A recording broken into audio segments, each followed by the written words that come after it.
In today's video, I'm going to teach you how to remove lines in WPS Office on your mobile device. This is a common issue many users encounter when working on documents, especially after formatting text or copying content from other sources.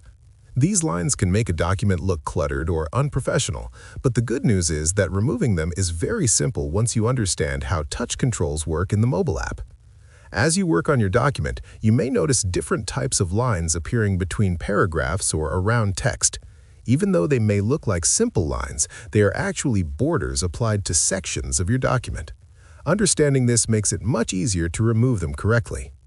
To start, make sure your document is open in WPS Office and you have tapped the Edit button in the top left corner. Locate the lines you want to remove.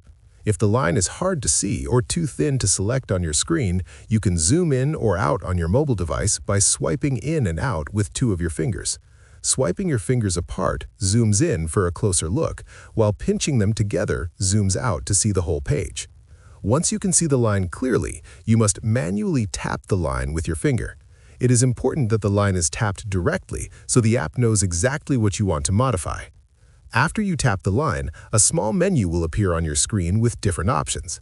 From the options that appear, simply tap the Delete button to remove the line instantly. This method is efficient because it allows you to target the specific formatting line without affecting the rest of your text. If you have multiple lines, continue to zoom in or out as needed to navigate the page. Manually tap each line individually and then tap Delete on the option that will appear. This keeps your document content intact and properly aligned while clearing away the clutter.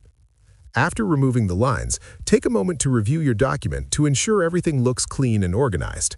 If there are still lines in other sections, simply repeat the same process until all unwanted borders are gone.